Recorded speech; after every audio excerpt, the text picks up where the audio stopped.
Hello, people of podcast land. Welcome back. My guest today is none other than Derek Sivers, writer, entrepreneur, programmer, fascinating human. He is one of the best guests I've ever heard on Tim Ferriss Show. So I'm very fortunate to have got a hold of him and sit him down on the big stage, obviously, Modern Wisdom.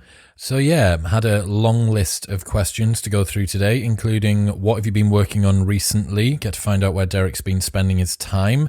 When are you going to finally release the now 3 books that he's been sat on? Excellence in life and how he perceives it. Why nuance is where truth lies rather than in a simple and succinct answer. Values and how they can both guide and restrict the way that we operate.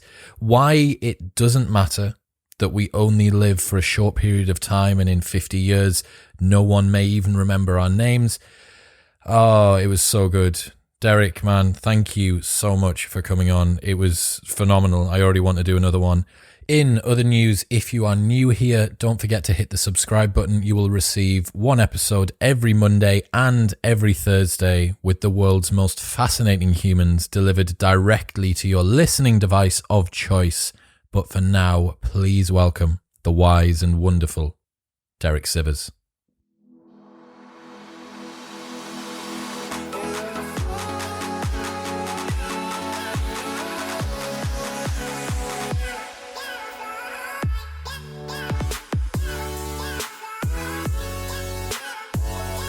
Derek Sivers in the building. How are you, man? Any particular building will do. Yes, I am in a building. You are in the building. You are in our building today. That's true. I'm in our audio building. That is Thank you for having me to your audio home. Thank you very much for joining us. So, as a man who says no to a lot, very glad that you said yes to coming on this podcast. It's been a while since I've heard you put out an audio podcast. I'm very honored to be the guy that we've re-entered 2012 with. So, well, it's 2012. 2020. You can tell it's been a long day.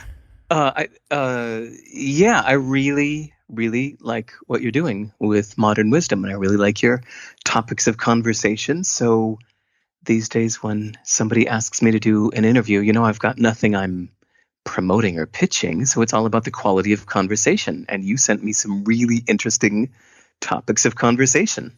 Thank you. Yeah, it's there's two types of guests I've found doing the podcast. One are guests who do their due diligence and then jump in, and then there's another type who like to really go deep before we begin about what we're going to be talking about, and both of them I find have their merits. But yeah, I'm really looking forward to today. To the listeners, I've been going back with Derek since November time, before I went to Bali, before I went to Greece, and I've been thinking about all of these different questions. So we've got a big breadcrumb trail of stuff that we've been thinking about. But first question that I've got for you is, what have you been working on recently? If you were to update your Now page today, what would it say? I have been programming. Up until Christmas, I was working maniacally on my next book, which is called How to Live, which I'm so fucking excited about. And I was seriously doing like 15-hour days of writing, which I think you're not supposed to do for health reasons. But I would just get out of bed at 6 a.m., and I would just write and write and write and write and write. I'd stop for lunch and I'd just write until I would drop at midnight. And I was doing that for months on end. And I was so into it. But then around Christmas time, my assistant reminded me that some other things having to do with my first and second book are on hold because they're waiting for me to program some things for the translators and the store. So ever since Christmas, I paused. So what would it be now? March something? So 2.5 months? For 2.5 months, I've been doing nothing but programming every day. Programming the store where I'm going to sell the books directly from my site. Programming a translation system to manage all the translations of my books and stuff like that. I've just been in programmer head, which is fun. That's cool. I had Stephen Wolfram on the podcast a while ago. You know Stephen? I met him when he was a teenager. and I No was a little way. kid. My dad's a particle physicist. We were living here in Abingdon, England, and Stephen Wolfram. My dad tells me, I don't remember this, but when I was 5, I had dinner with Stephen. Haven't seen him since then. You should reach out to him, Stephen. For the people who don't know who he is, go back and listen to the episode. Just search Stephen Wolfram in the Modern Wisdom page. But that is a man who has really, really optimized the ability to code as much as possible. You know, he's got this special laptop harness where he can go for a walk while he's still coding, which just looks like the maddest thing. You've got this guy with essentially a baby stroller attached to him, but instead of it being a child, it's just like some Python or some Wolfram Mathematica or Wolfram language or whatever it is. But you know, I did a 5-day long walk in the forests of New Zealand, and I had so many thoughts during that time. For one, I just enjoyed it so much. Just walking through a gorgeous forest felt like, yeah, this is how life should be. Like, if you can get away with it, this is a great way to live, to spend most of your time walking through a gorgeous forest. And but then I have other aspirations in life. You know, there's a lot of things I want to write, and there are things I want to read. So reading while walking, I think we've solved that pretty well with audiobooks. But writing while walking, I can't do that yet. I'd like to. That would be maybe like a skill that one could practice, you know, the way that you decide, like, okay, I'm going to start speaking Portuguese or, you know, learning to play the sitar. You would start at the very beginning and you would understand that you're not expected to know how to do this thing today. But yes, like this idea of writing through voice and like recording your voice instead of having to write down visually, you know, on a typewriter and see it in front of you. That would be just a very different skill to learn, but it seems like it'd be really useful. Like, I think we have, between the voice recording and voice recognition dictation software, I think we have the tools where it would be really, really viable to do this as your main method of writing, is to just do it orally. It's very appealing. How much of it is the being outside, and how much of it is the movement? Because you could quite easily get a treadmill desk. You could get a true runner desk, which is one of those self-powered. That's just sad. No, you got to have the landscape going by, right? Yeah, I think it's the combination. It's a walk, because I mean, you could also say, if it was just the outside, you could say, okay, we'll set up your laptop on a picnic bench outside. Yeah. So no, I think it's the both. It's the walking outside through a forest. God, I think I've tried a treadmill once in my life, and it just felt like the saddest thing. I mean, we use them as a negative metaphor, don't we? Like, you know, how's work? It's just, you know, the treadmill. Yeah, you are right. It's badly branded. They should rebrand. They should call themselves something else, shouldn't they? So that's what you've been working on recently. You've been programming and writing. Am I right in thinking that your How to Live book, is that a descendant of the directives that you wrote? Yes. Cool. Very good. Yeah. So that's the love child of the directives.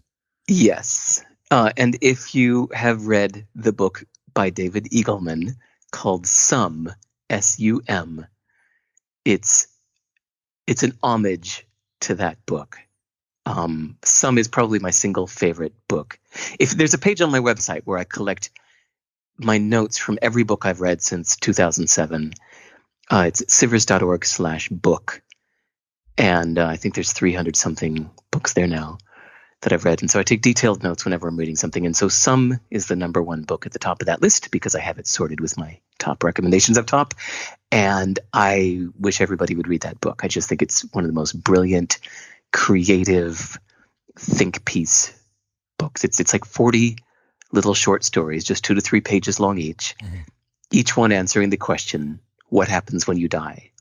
And so it's a constant reimagining. So it's 40 different answers to that one question. Okay. And I just love that format so much, where, you know, chapter 3 will say, when you die, you awaken in a great hall and it's just empty, and you find out that God is a creator. He's not a manager. he tipped over the first domino billions of years ago, and he's on to other things. He doesn't even know we exist.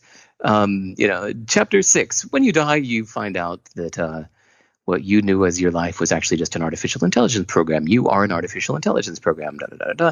And so I just like this idea of 40 answers to one question, each one deliberately disagreeing with the previous chapter, because it's just a reimagining of a different answer. And so my book, How to Live, is an homage to some. It's using that exact same format to answer the question, how to live. It seems like your approach to writing, your approach to content production in general at the moment, based on, if anyone goes to sivers.org, you can see it's lean, is how I would describe it. That's a diplomatic way of putting it. It's lean, right? There's very, very little fluff. And the directives that you came up with, I think a list of 120 essentially instructions. We have a series on this podcast called Life Hacks, and that is essentially directives for Gen X who have an iPhone in their pocket and probably 30 quid to spend. It seems to be very, very lean, very no fluff. I wonder if that's something that you've developed recently, or whether that's something that you've always liked to do, whether you've always liked to kind of remove the fluff. When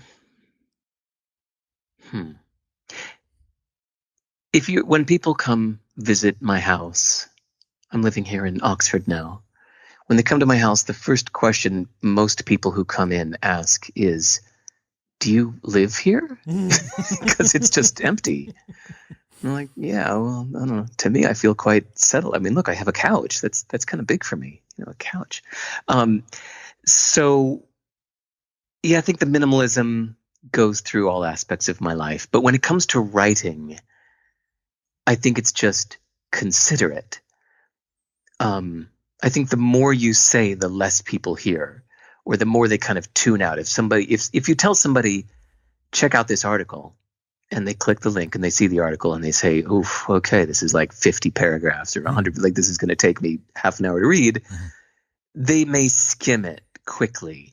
On the other hand, if they click and it's only 18 sentences, well, then hopefully they're going to read all 18 sentences. So I found out that the average length of one of the articles on my site, and therefore the chapters in my book, the average length is just 22 sentences.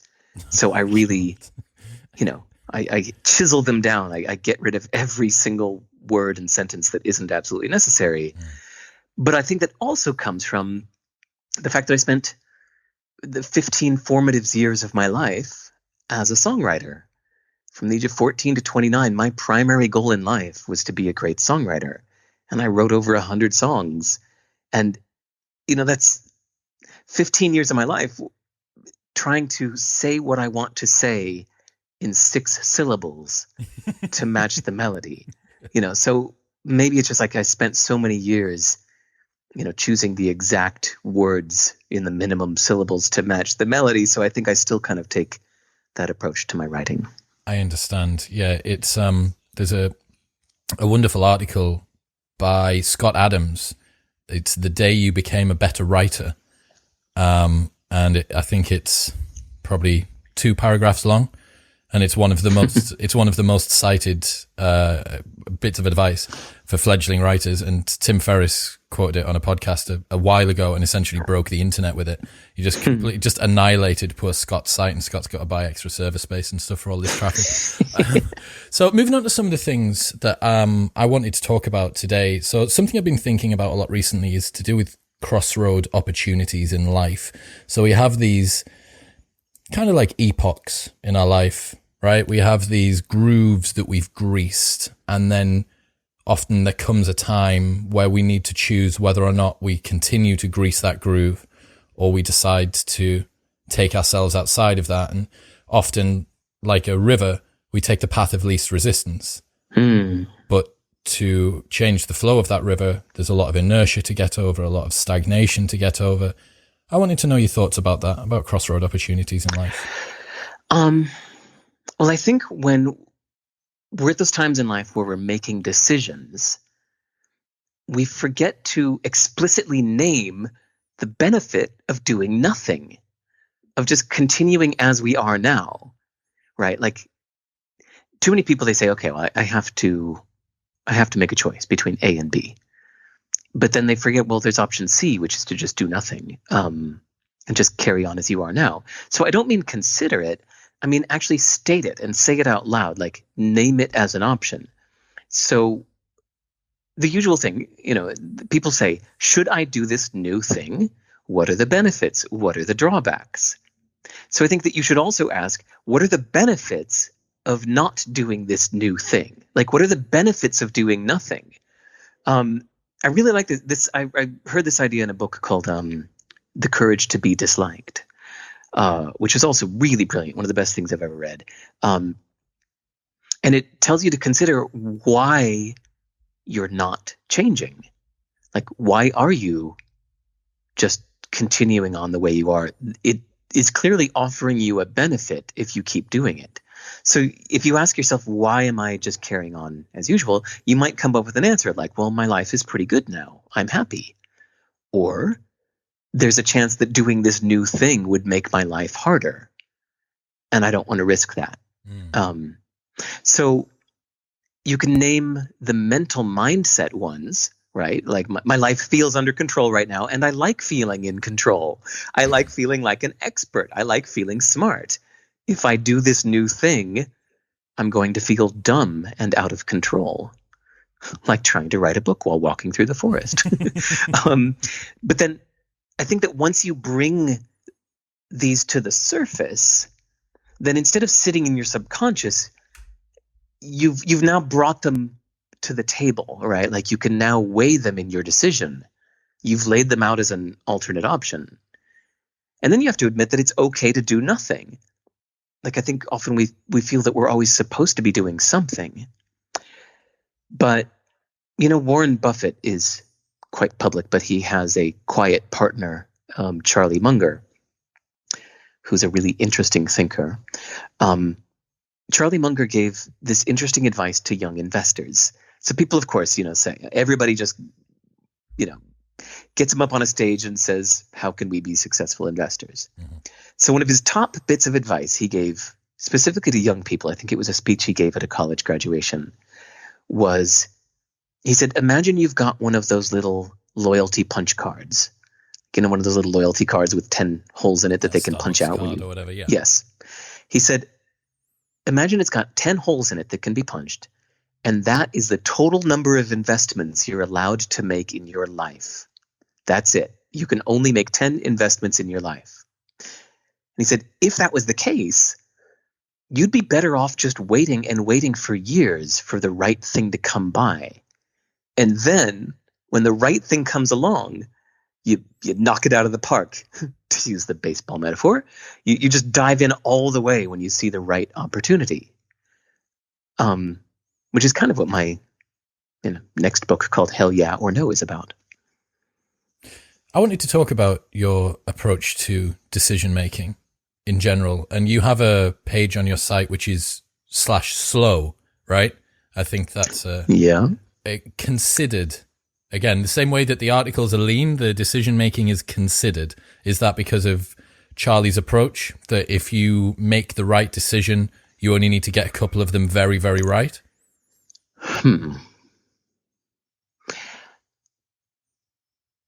There's a theme I think is going to come up a few times in this conversation, which is there's no right or wrong approach. All of these things, this modern wisdom, these philosophies, are just tools that we use for specific situations.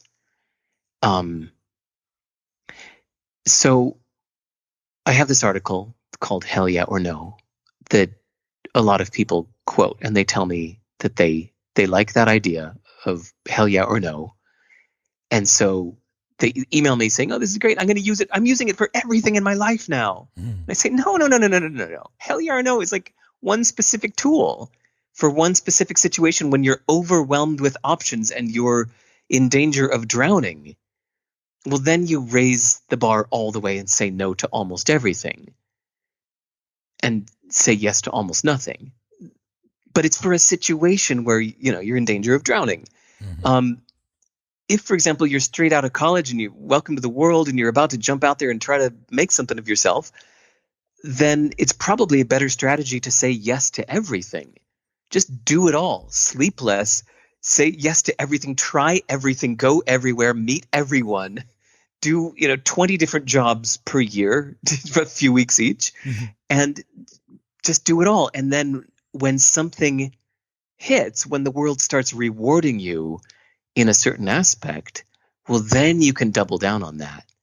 And then when you start to get successful in that one thing and then everybody wants a piece of you, well, then now maybe it's a time to start saying no to almost everything and just stay focused on this one thing that is like giving you major payoffs. So when you ask about my slow thinking page, that was more of just like, that felt like a cathartic admission. Also, probably a little bit of a disclaimer. Yes, thank you. Good word. It was a bit of a disclaimer, because, partially because I meet strangers that ask me deep questions, and they go, "Oh, Derek Sivers, oh my God, I want to ask you something." And they ask me a question, and I say, I don't know." And they just look at me a little disappointed. Like, I thought you were Derek Sivers. You're supposed to have the answer. I'm like, well, in a few days I will. So I just noticed that I'm just not the quickest draw, but that's okay. I just spent a little time thinking that through and realizing, I don't need to be quick. And in fact, I think it's really kind of cool not to try to be quick, because when you try to be quick, you think, oh my God, I have to answer in 2 seconds. Like, what's that game, Jeopardy, where you have to press the buzzer quickly. You just give this kind of knee-jerk reaction off the top of your head. You give the first thing that comes to mind. And I've just found that the first thing that comes to mind isn't as interesting as the things that come to mind much later, whether it's 5 minutes or 5 days later. But it's those things that once you work through the usual reaction and get to the other side of that, that's the shit I want to, dive into. So yeah, it was kind of embracing my slow approach. I agree. I think certainly there's something to do with closing the loop as well. We all want to appear competent, capable. You ask me a question. Oh yeah, of course. I've got, I've already written an article on that. Don't you worry, man. Like, let me just pull out the bibliography and I'll start citing from all the different books because it makes me look really cool. Right. I fall into that trap. I'm watching myself now. I'm trying to constantly strip away the very sticky elements of the persona of now becoming a competent regular podcaster. So when people ask me things, oh, well, I had this conversation with Aubrey Marcus. It's very interesting. On episode 117, when he said that, I'm like, no, Chris, like, for fuck's sake, mate, like, just allow yourself to sit with the question. Don't try and broadcast this version of you, which is competent and capable and this, that, and the other, because I don't think that's me. And for some people that might be, you're maybe the Gary Vaynerchuk of this world, perhaps. Right. Someone who's one of these hyper quick thinkers who does the Q&A on stage and, the big conference thing and, the life advice. I'm not convinced that that's where my value lies. And it would appear that you have identified in yourself that you add more value by waiting and considering and then coming back than giving something to close the loop and look cool and look capable and competent. Right. But it isn't just about looks. In my case, I am pursuing the path of being a great writer, thinker kind of guy. I'm not pursuing the path of being a great interviewer or, debater. Yep. If I wanted to be a great interviewer or debater, then I would have to change my value system accordingly. I would say, okay, well, I used to be a slow thinker and that's my default, but I need to practice being a quick thinker now because I really want to be a great debater or interviewer. And that just, you need to be quick. That's just how that game goes. The Ben Shapiro approach, yeah. Right. So, yeah, the slow thinking is for me for my current situation. I get it, and it facilitates that. So you've touched on one of the words I wanted to move on to there, which is values. What would you identify as your life values? Okay, that's a big one. That is a big one, but it's a question that I like. It's a question that I like to ask, and it's one that I've been pondering a lot recently. And I managed to. Well, why don't I tell you mine? Should I tell you mine? Okay, please. Thank you. Cool. So I did an exercise at the start of the year, and I refined mine down to 5. You're supposed to have no more than 5. I mean, who's the master of values told us that you're not supposed. The values agency told me I wasn't allowed to have more than 5 values, or else I'd have to pay tax on the remaining on the ones over the top. So mine actually spelled out a word. So they spelled out an acronym, CASES. So number 1, curiosity, to be curious, to learn new things about myself and the world around me. A, adventure, to experience new things and meet and see new people. A word that I made up, which was selfless development, which is to learn about myself, improve, and then teach others what I've learned. E was excellence, to be precise with my thoughts, words, and actions. I want to fulfill my potential. I want to make the most of minutes. And then the final one was self-care. If I don't look after myself, I can't do the things that I want to do for myself and others. And I realized that at the moment, if I ensure that broadly most of the stuff that I do on a daily basis meets some of those, most of those, at least one of those, I'm probably in the right ballpark. Wow, very cool. Thank you. I like that. Okay, well, I think my big ones are, they're not single words like that, but they're more like a concept. So to me, one of the biggest ones is to ignore what you say, but notice what you do. So I think about this one a lot, that the words, your actions reveal your values. So it kind of doesn't matter what you say. Your actions show what you really value. You can say that you think it's important to be kind to everybody, but then if you're going around being an asshole, well, then that's clearly not one of your values, no matter what you say.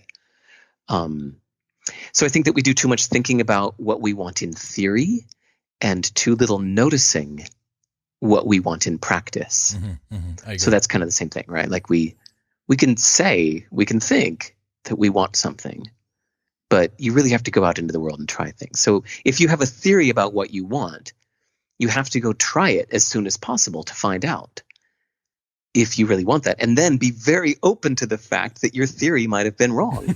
and don't be upset about that. You just say, oh, okay. You just, especially once you acknowledge the difference, you can say, oh, okay, well, sitting at home in my bedroom with my notebook, I thought I wanted this thing, but now that I'm actually doing it, I found out I don't. And that's okay. So another value, I think we often oversimplify. Like you think, I'm sick of the city. I want to live in the country. So you move to the country. But then after a few months, you miss the city. So I have a lot of friends in New York City that did this. New York City is one of those places where it has this really nice upstate New York area that's like just an hour north of New York City. And so a lot of people feel like burnt out in the city. So they say, you know what? I need to move upstate. And then they do. But then after a few months, almost every time, they miss the city. So I think the truth was more nuanced, which is that sometimes you prefer the city and sometimes you prefer the country. But that nuanced truth is less dramatic. It's less simple. So it's harder to, tweet your stance on that. Like I think we want to have a very simple version of our self-identity so that we can fit it into our little social profile and say who we are quickly in a sentence. But then I think we often oversimplify. Or sorry, the thing that we said a couple minutes ago, where often things are situational. Like you want one thing when you're in a certain situation, but not when you're not. Right? Like I said, the hell yeah or no is an idea for a certain situation. But then the problem is we feel some need to decide, like, well, which is it? Do I value this thing or not? So I think often about this kind of rule of thumb of don't oversimplify, that you need to acknowledge nuance and acknowledge conditional situations. Yeah. Friends of mine that when my friends and I, like my friends are kind of spread out around the world. So most of our conversations are by phone. And when friends have these kind of life situations, I hear they're often trying to decide, am I going to do this thing or that thing? Or do I prefer this or that? And I'm always the one that I feel it's like my job to remind them to acknowledge nuance, that the answer might be both. I like this idea that in between black and white is not only gray, but actually every color in the world. So I think you can choose to be colorful in your values. And like colors in nature, you can also acknowledge that you're ever changing. You know, like I've gone through some very distinct phases in my life where I've made a life decision to be in the middle of everything. You know, I'm going to move to Singapore. I'm going to be in the middle of Asia. I'm going to meet everybody and do everything. And I did that for a few years. And then I had a kid. And I was like, I've got a baby now. I want to move to the middle of nowhere in New Zealand and just raise my kid in nature and, you know, give the finger to the world. So I was like, goodbye, world. I'm going to raise a kid for 8 years. See you later and on. so I just disappeared off to New Zealand for 7 years and had that phase. And now just this past year, I moved here to, well, I was going to say I moved to Europe. You know, I moved to England, a little island off the coast of Europe. But I'm kind of, you know, I'm next to Europe. I'm kind of in Europe. Yeah. But yeah, this was this decision it was a new phase for me to explore more. And, you know, so yeah, you can acknowledge that that what you wanted 5 years ago is not what you want now. And just because you said it in the past doesn't mean that you need to still honor it. I think a lot of people do that thing where, you know, there's this question I've heard asked around, like, what would your teenage self think of you now? And the funny thing is that I think that question implies some kind of authenticity, like as if your teenage self was your real authentic self, and you now unencumbered, pure version of your spirit that actually right. wasn't befuddled by all of the crap that you've done over the last 20 years or whatever. Yeah, I get it. Right. But, you know, I think that no.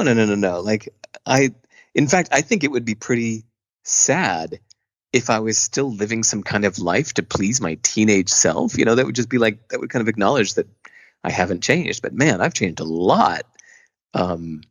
I've changed so much. Yeah, the me now is very different from the me from 10 years ago and very, very, very different from the me from 30 years ago. And I love that. There's some parts of me as well. At 17, there was some bits of me that I was just a dick. You know, I was good in some bits, but I was a total dick in others. This really loops back to the crossroad opportunities in life, right? Where we're talking about, we have this momentum which we've built up. We're moving in a direction like a river cutting through rock. And there's this continuity bias. I am a musician, writer, right. Podcaster, club promoter, DJ, whatever. I am that thing. And there's this requirement, this feeling like, well, okay, what the new thing? I didn't do about the new thing. Like if I change, then I'm not that thing anymore. That is right. Me. That was me. That's where I get my quantifiable metrics of status and success from the people around me. This is what society has put me on a pedestal for. I've had some form of success with this. If I do this new thing, what if it all goes to pot? You know, it doesn't surprise me that all of us sometimes find it challenging to let go of the tether to that balloon. Well, let's think about that question you've asked about. What are you optimizing your life for? Mm-hmm. About the difference between existing with an understanding of your values, your goals, your plan, versus just allowing life to, blow your leaf around. Like, what's that? You know, was that Forrest Gump where that leaf was like, that was like the intro to Forrest Gump, right? The little leaf blowing in the wind. Yeah. But I thought about this there can be reasons at stages in your life to make yourself stick with one thing, even if you kind of want to chase every distraction. And then at the other times, there can be times where it's the right time for you to go chase distraction. So I think about this wonderful rule of thumb of asking yourself what you want now versus what you want most. And I love that the simplicity of that sentence. That That's a what you want difficult now. question to answer, Terry. Well, I think of shallow happy versus deep happy. Okay. Right. Like shallow happy is just having the ice cream. Deep happy is being proud of yourself for not having the ice cream. Right. But most importantly, it comes back to whatever works for you. Right. Like there is no philosophy or approach to life that is inherently right or wrong. You just have to try it and see if it works for you or not. Like, I don't mind holding some beliefs that are completely false if holding that belief works for me right now, if it gets the desired action for me. So you have to ask yourself, well, what does works for you mean, right? Like, what makes you take action? What makes you take the right actions? But maybe for you, for now, at this stage in your life, maybe the right action for you is to stay focused. Or maybe the right action for you at this stage in your life is to open your mind to new inputs and to try new things and to indulge every curiosity. Like only you know what stage in your life you're in. Like, do you need to keep focusing right now for your current desires in life? Or is it time for you to stop doing the thing you've been doing? No podcast is going to tell you the right answer. But I think that what these conversations, what these podcasts, or even articles and books and whatever inputs we get in the world are useful for hearing other people's thoughts. It's useful to help you consider another way of being. But ultimately, you need to try it on and see if it works for you, in fact, not just in theory. It's interesting as I produce more content on this podcast, I feel myself playing between the prescriptive model of life. Like I say, we have this life hacks series, and by no means is that something to live your life by. It's like how to make the best toasted sandwich in a Breville sandwich maker and stuff like that. Right. It's not game changing stuff, although they're pretty good sandwiches. I see that side. I see the prescriptive side. The more the best sleeping posture, how you can scale your business using Google AdWords in blah, blah. I see that side, but then this nuance is for me where all of the interest is. That's where I really enjoy sinking my teeth into. And I think you arrive at a solution which is perfectly curated for you because we are all world experts in us, right? You are a world expert in Derek Sivers and I'm a world expert in Chris Williamson. So really, there isn't anyone who's as qualified to make a decision about what you should do than you. Right. Yeah. I get it. Taking in the inputs of others, but hear it all, take it all in, but ultimately only you know what's best. Yes. So this leads us on to another point I wanted to bring up nicely, which is our mortality and playing the game of life. So we have very fleeting time and our existence doesn't last. It doesn't mean much after 50 years' time. Very few people will remember that we were there or that care that we're gone. How does this impact the way that we should view our lives and our occurrences within them? I have a very tiny answer, but then I'm curious to ask why you're asking. Because I just never understood people's need for meaning, right? Like I just tend to go from desire to desire, from interest to interest, from project to project. Like I'm always working towards something. So that is my meaning in life at any given moment. Like even if I zoom out, if you were to say, no, Derek, but what's the big picture? Then there's a project or a path there too. I can say, oh, okay, well, in the bigger picture, I want to, find interesting thoughts that others haven't considered and share those with the world. And you could say, okay, well, what's the bigger picture to that? I want to zoom I'd say, out okay, more. well, it honestly just tickles my brain and is viscerally pleasurable to find a new way of looking at things. And it's creative and inventive and fun. Then you could say, yes, but what's the real point of that? It's okay, it keeps going. You'd say, well, then I'm growing. I feel that it's like I'm constantly growing and changing and this and that. And it's I'm learning more about the world. I'm understanding the world better, which makes me happy on a day-to-day basis. The world becomes my playground. Like at any point, you could zoom in and say, why are you doing this thing this minute, this hour? Or zoom out and say, why are you doing this thing this decade?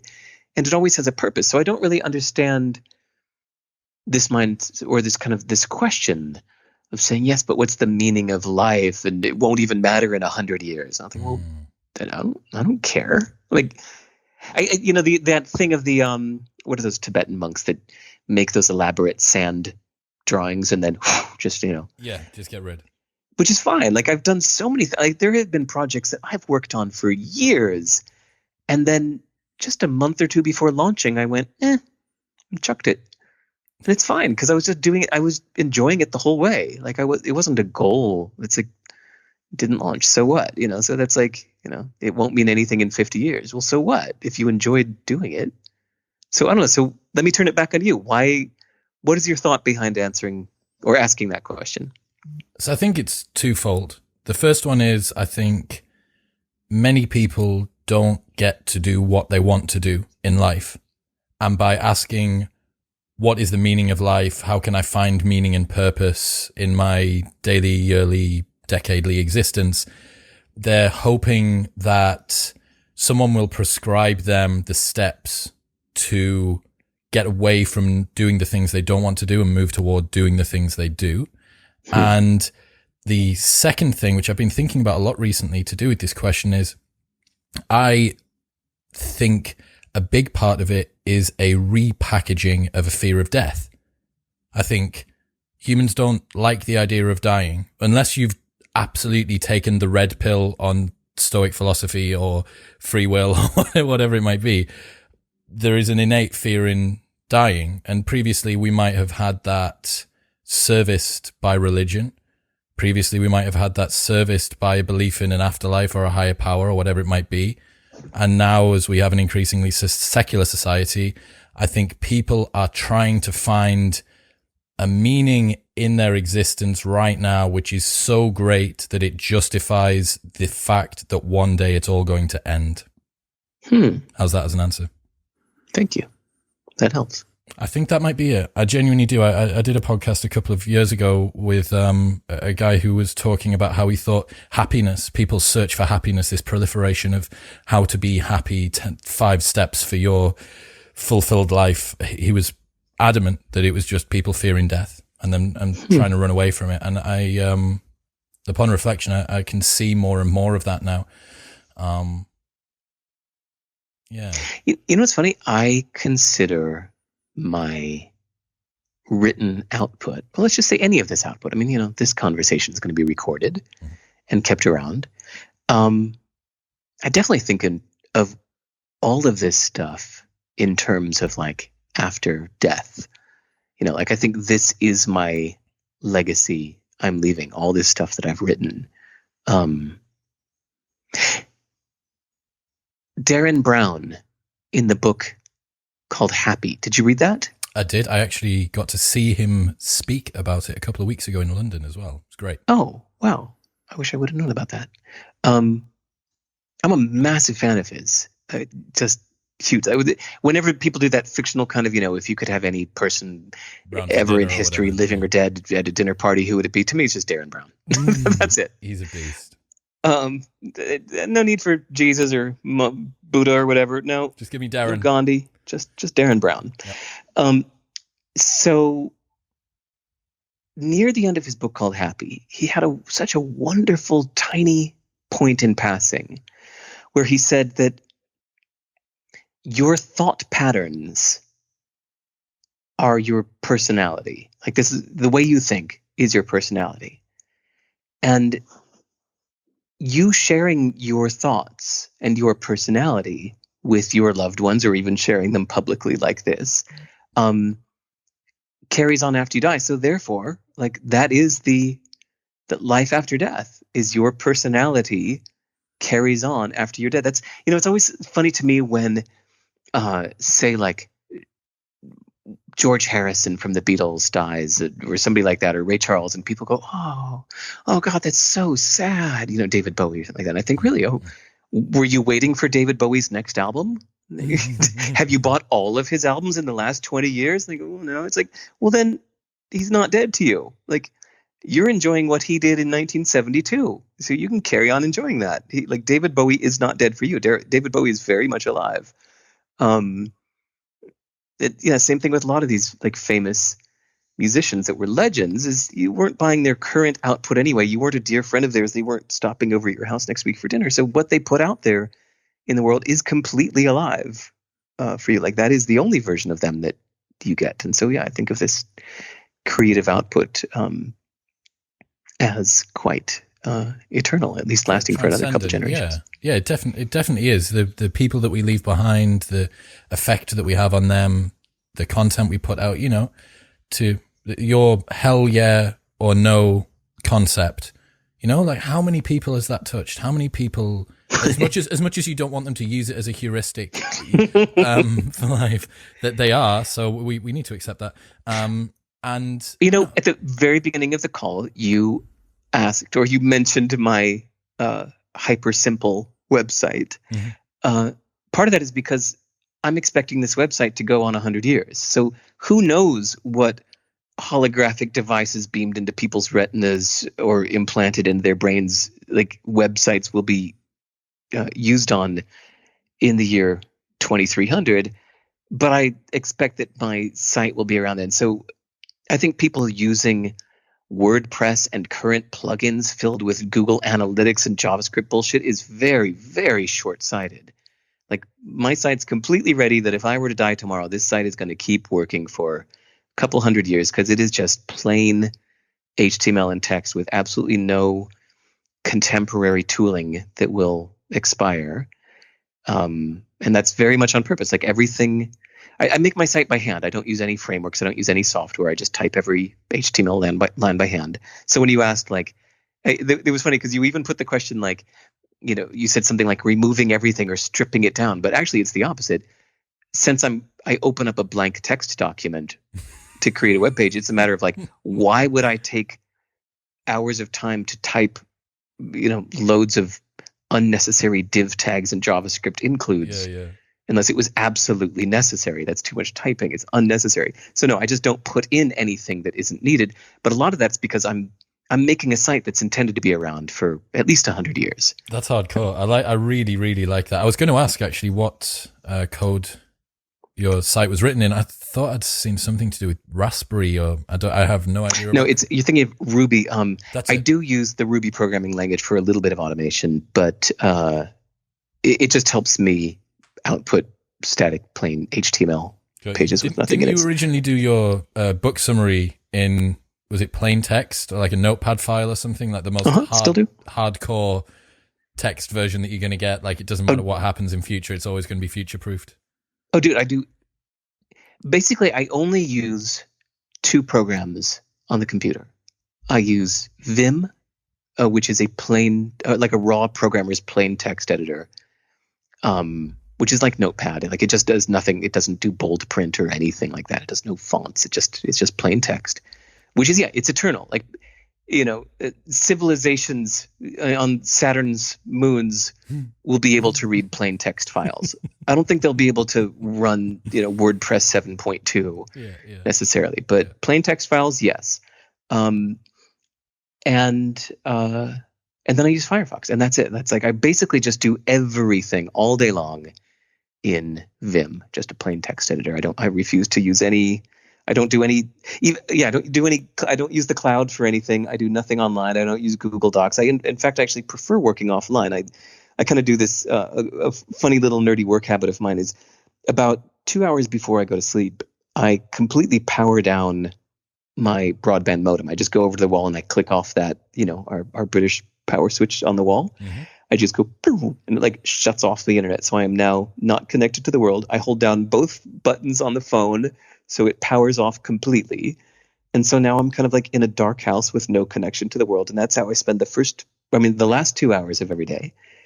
I may continue writing, but it's completely offline. And then same thing when I wake up in the morning, I spend like the first 4 or 5 hours of the day completely offline.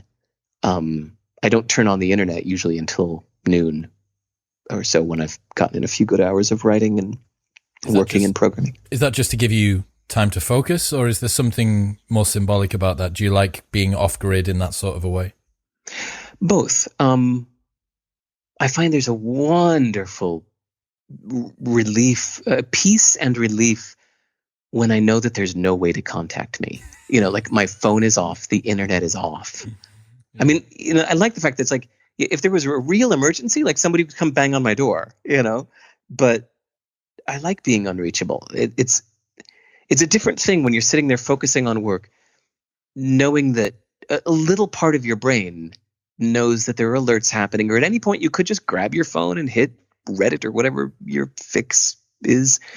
And I like that thing of just not being able to. I'm the kind of guy that I don't keep cookies in the house. Like I can't have a box of cookies and then just not eat them. So it's better for me to just not have the cookies in the house. It's better for me to just completely shut off the internet, and my brain kind of just goes, like, that's not an option. I really like that. So yeah, I work usually offline, plain text files, etc. Yeah. Yeah, I couldn't agree more. One of the best lifestyle changes I've made over the last few years has been charging my phone outside of my bedroom. So it means hell yeah. It means no electronics allowed in the bedroom. Yeah. Fuck that. It's so unsexy. It isn't. It is unsexy. And I found as soon as I did it, I'd start going to sleep. And previously, I remember the old me who, when he couldn't sleep for 15 minutes, would just roll over and go on YouTube, which obviously then extends the time that you're going to sleep by hours because you're just scrolling down this endless cat video portal. And by putting it outside of the room, it's the same as that, right? It's not there. It's no longer an option. It's like it doesn't exist. Yeah. To me, I literally ban electronics from the bedroom. There's nothing there. There is a little, a clock by the bed, just a clock. It's one of those, little 5-pound clocks that just does nothing but show you the time. And that's it.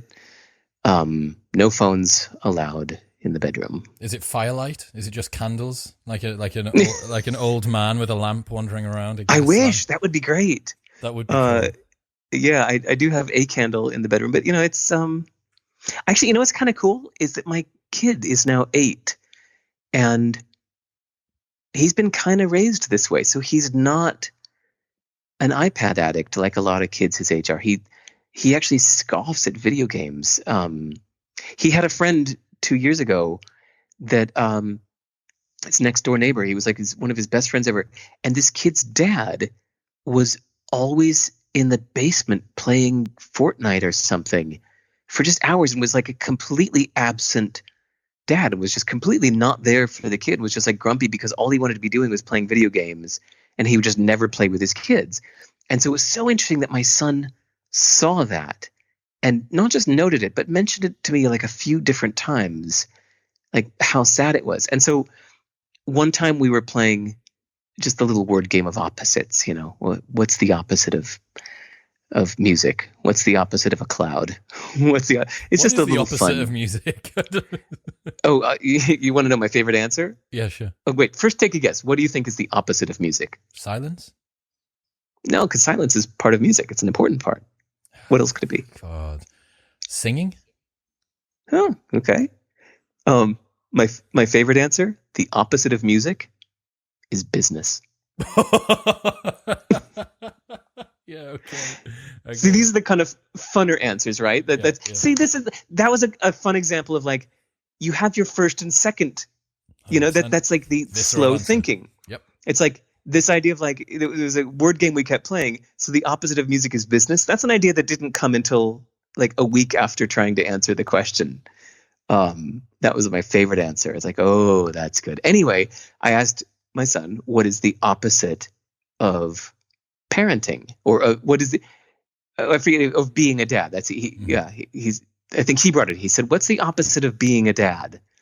I'm like, you didn't say being a mum, did you? No, I was like, and his answer was the winner. It was playing video games. Nice. Because he just has such a negative association with watching his friend's dad just play video games instead of being there for his kid. Anyway, so point is, we have a household that is very offline. No, let me take that back. Not very offline. It's part-time offline, and I really like that. It's not the primary thing. Like there's no TV in the house. It's not like the house isn't arranged around a television like most are. Yeah. Anyway. That's a self-aware kid that you've got there, Derek. It sounds really, really cool. I like it.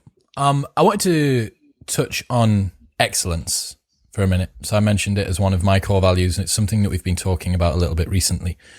And I wondered how you balance between wanting the best work out of yourself, wanting to produce something which you're proud of and connects with other people and is a high representation of your cumulative skills and talents and stuff, with also giving yourself sufficient of a break. And I wondered what your thoughts were on excellence. It's something that I see as a core value to my life, but I wondered what your thoughts were on it.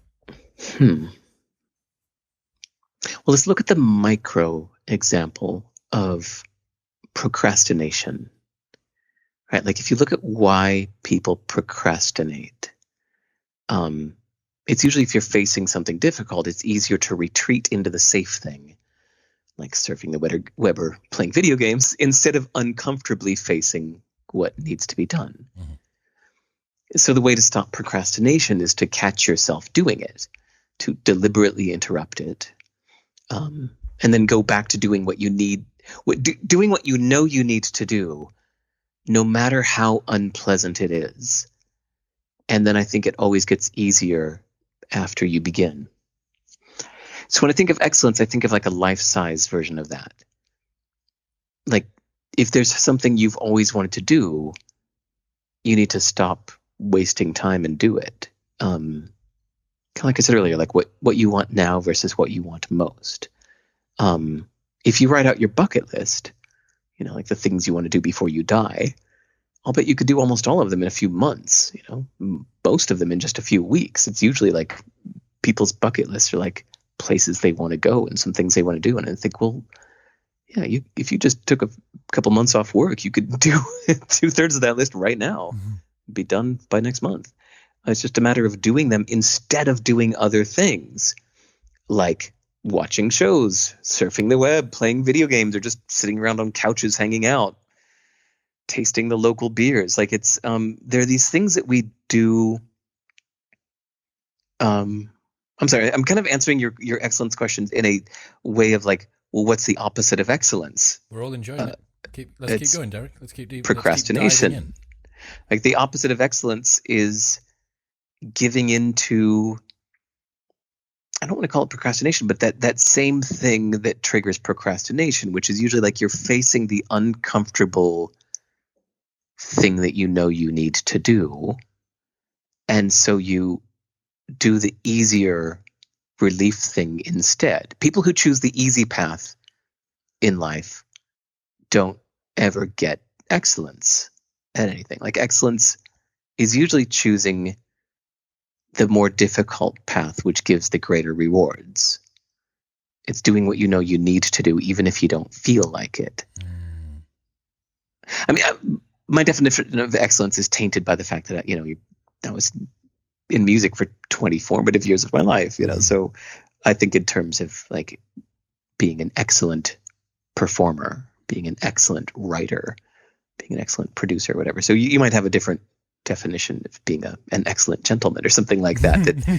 I'm definitely could be not that, not yet.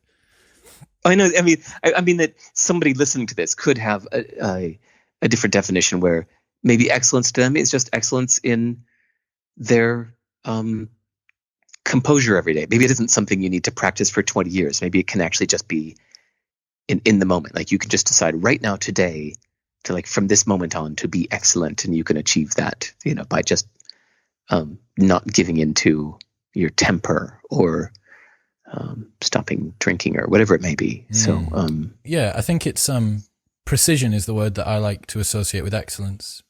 Why precision? Because precision for me is doing the thing that you said that you were going to do, or doing the thing that you mean to do, not doing another thing.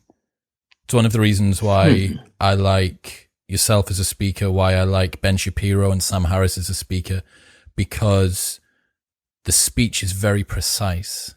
The number of words that are used are the number of words that are needed. A link back to what you said earlier on about the way that people make choices and the kind of life they have. There's a meme that everyone will be familiar with, which is easy choices, hard life, hard choices, Right. easy life. And I think about that. Another thing, I read a really interesting article from Taylor Pearson on procrastination.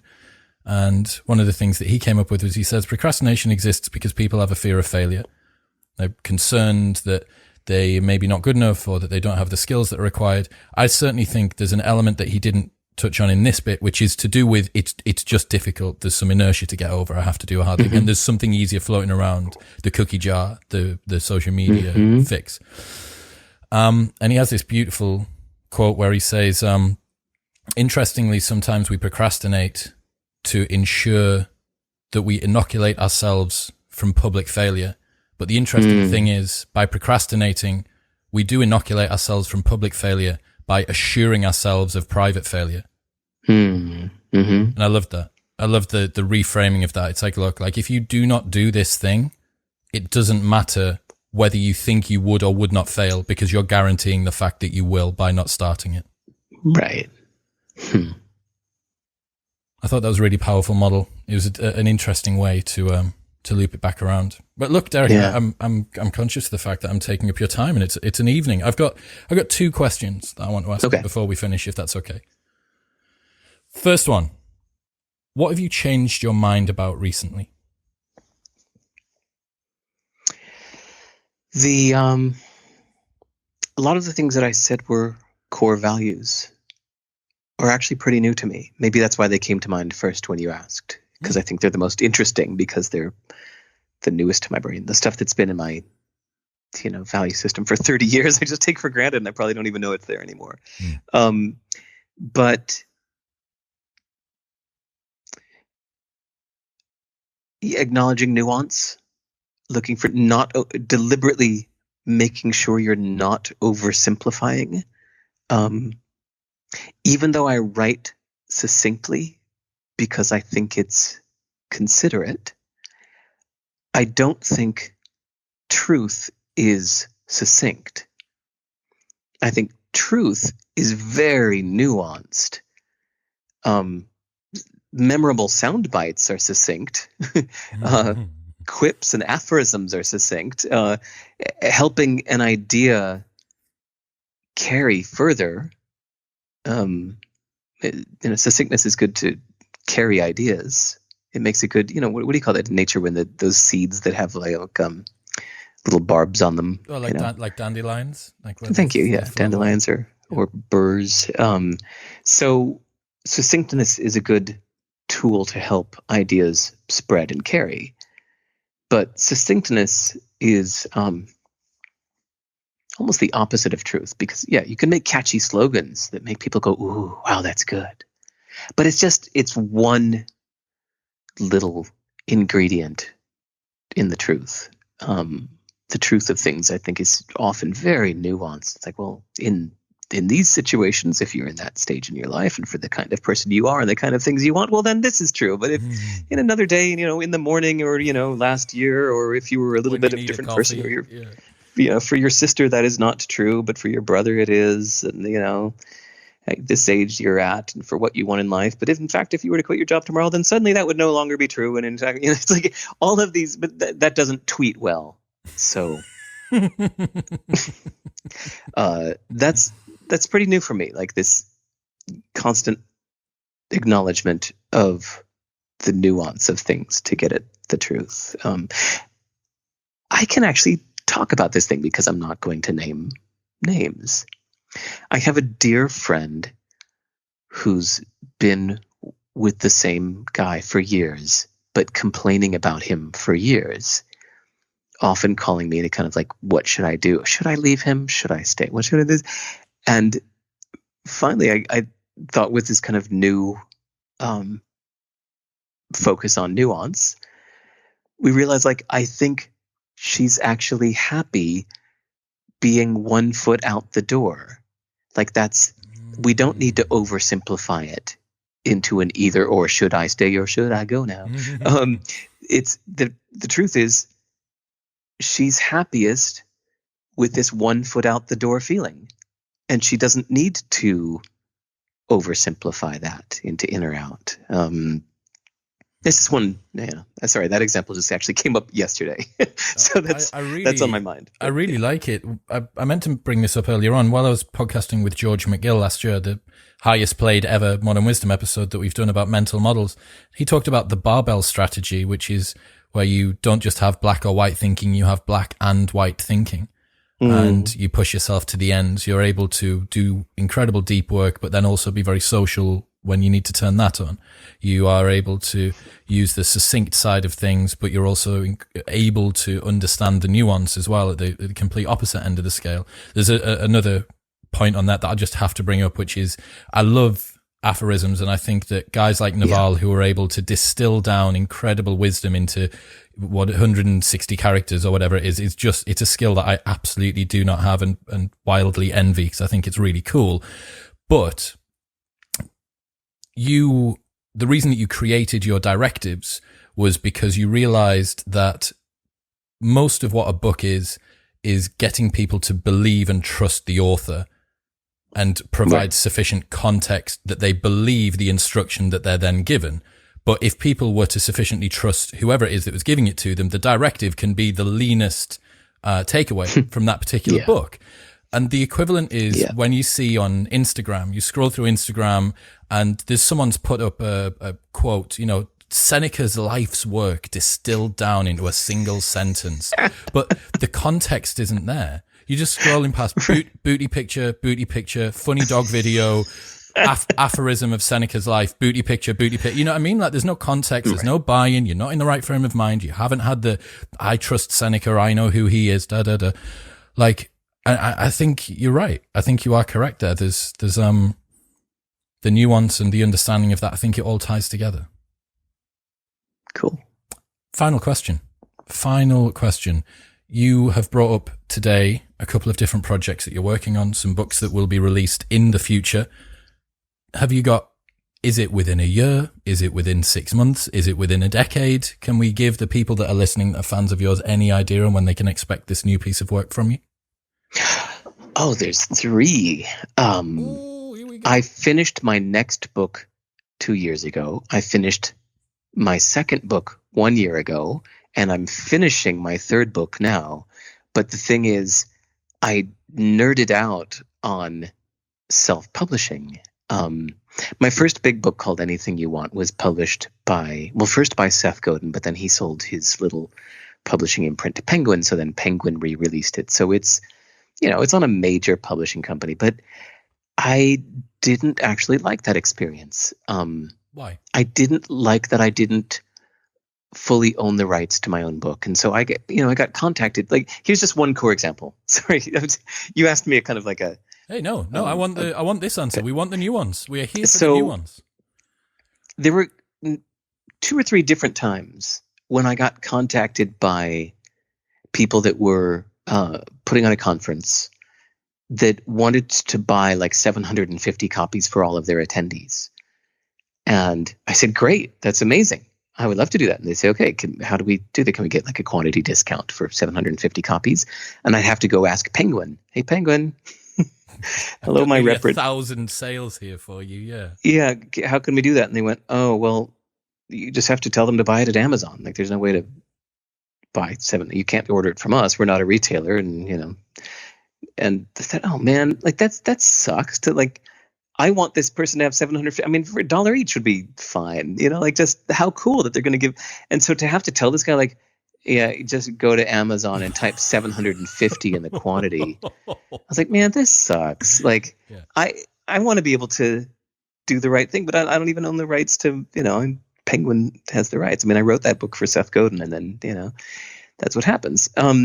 So even though my rep at Penguin loves me and she's wonderful and she's great, and I like her as a person, I just didn't like the experience. I don't need the ego gratification of being on a major publisher. So I just really decided to self-publish to keep control, which kind of reminds me of way back when I started CD Baby in like the mid 90s, like the internet was just kind of getting started. There was a cool kind of do-it-yourself, pseudo-punky kind of ethic about like sticking it to the man. Like, fuck the major record labels, man. I'm going to do this myself. Like, I'm not signing away my rights to some label.